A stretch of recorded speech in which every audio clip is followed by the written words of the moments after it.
Thank you. So we have been prompted again to speak to the nation concerning matters that are continuing to raise concern for the Tonse and the Pamozi alliance.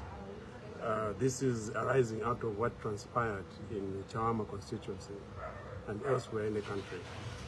As the country is aware, the Tonse alliance were holding a memorial at Chawama Parish in remembrance of the president, Dr. Edgar Chagwalungu, the Sisters Republican president who passed away and wasn't yet being buried.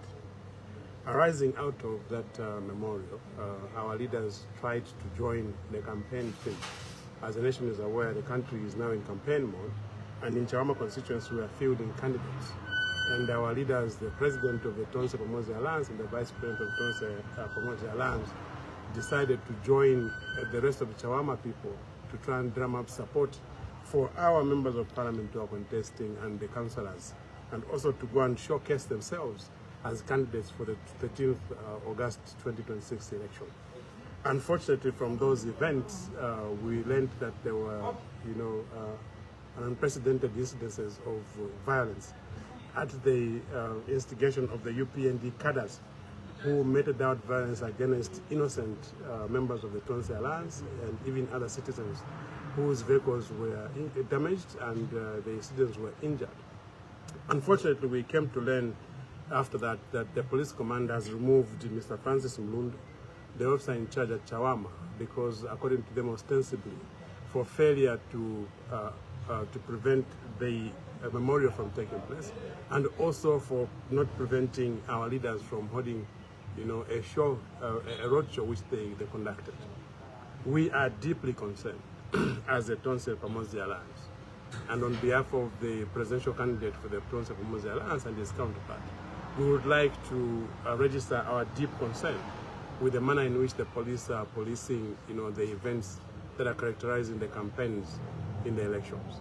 It now appears that the police are acting on silent instructions to prevent our leaders from making public appearances, because it doesn't make sense that when our leaders were in Chawama and they attended the memorial, which was not illegal, and that they decided to join the other voters and doing a road show, which was not illegal, this has resulted in the removal of officers who were in charge in Chawama. And I'm told other officers also have been removed at the same time. We think that this is lack of professionalism on the part of the police command, and we would like to call upon the Inspector General of Police to consider ensuring that there's professionalism in the way the police are policing the affairs relating to the campaigns. This is campaign time. The police are supposed to do one thing and one thing alone. They're supposed to help maintain peace, to try and prevent people from canvassing amongst their voters, to try and prevent people from enjoying their freedoms and rights that are enshrined in the Constitution, especially in election time, is unprofessional on the part of the police. We condemn the decision to remove Mr. Mlundu from office, because I think what Mr. Mlundu did, he did what is professional. He did his work with the understanding that this is campaign time and nobody is supposed to be prevented from meeting electorates. We think that it is unfair for the police to remove this individual without charging him of any offense. The police command does have rules that they have to comply with. If they think that Mr. Mlundu had committed any kind of infraction, he should have been charged or subject to some form of disciplinary action before he was removed.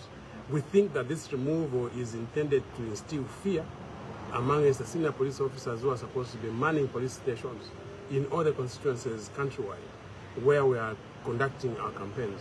We think that this conduct must be condemned by all the stakeholders, and I'm calling upon other stakeholders, the church, the NGOs, other political parties, to call the police service to order. It is not appropriate for the police to be using this kind of arm-twisting tactics on their officers to prevent them from carrying out the duties which are supposed to carry out under the law. The law enforcement during election campaign must allow for people to conduct their affairs without any interference, and the police must be allowed to carry out their professional duties without any fear of recrimination from the senior command. While condemning, the IG for the conduct for the action is taken, we also would like to remind them that we have information about what is happening in Mazabuka. where Mr. Gary Nkombo is not being allowed to carry out, his rights as a candidate who is standing independent in Mazabuka Central. If any police officer must be condemned, if any police officer must be punished, it is those in Mazabuka who are preventing the candidates from canvassing amongst their voters. These ones in Chawama who are actually allowing the campaign to go on, free and fair, are supposed to be protected by the police command. And we've also learned that those who were arrested by the police, it was very, very clear who committed crimes in Chawama. It was very, very clear who was, punishing or who was assaulting other people in Chawama. The motor vehicles belonging to Mr. Nundwe, the candidate, have been damaged. Videos are all over social media. And the people that committed the crimes are very, very visible on social media. Those of the cadres of the UPND who were arrested were informed have been released at the instruction of senior police officers. We think that this is uncalled for. We think that this is unfair. We think that this is, promoting criminality in the areas where they're having campaigns. The victim, Mr. Nundwe, has complained against people that have damaged his properties. We're supposed to ensure that the law is followed to the letter and spirit when dealing with these matters. To remove individuals who have engaged themselves in criminality is to create the impression that certain people in society can commit offenses and not face the wrath of the law, when others who haven't even committed offenses are the ones who've been arrested. We are informed that some of our members of the Tonse Pamoja Alliance are still incarcerated, even when they're the ones who were victims. Our suggestion to the police is that we expect them to act professionally. We expect them to act independent of any influence from those who are in power. The IG, this is a time when his role as IG is going to be put to the greatest test. And it is only going to work for him if he's going to conduct his affairs professionally and instruct and give charge to all those who report to him to act professionally. We call upon the IG to ensure that those who have committed offenses or crimes in Chawama are arrested and are kept and are taken to court within the shortest possible time, so that we can send a message to everybody else who is planning to undertake violent campaign practices to restrain them from doing that. Because if you're going to start releasing those who commit offenses, you're actually going to tell everybody else that you can also go about committing any manner of offenses as long as you are part of the UPND and nothing's going to happen to you. We think that the action by the IG must be condemned. And again, I call upon all the stakeholders who are following the electioneering in these campaigns to ensure that we put the police, we call them to order and put questions to them to ensure that they do what is right for everybody to benefit from the elections. Thank you very much.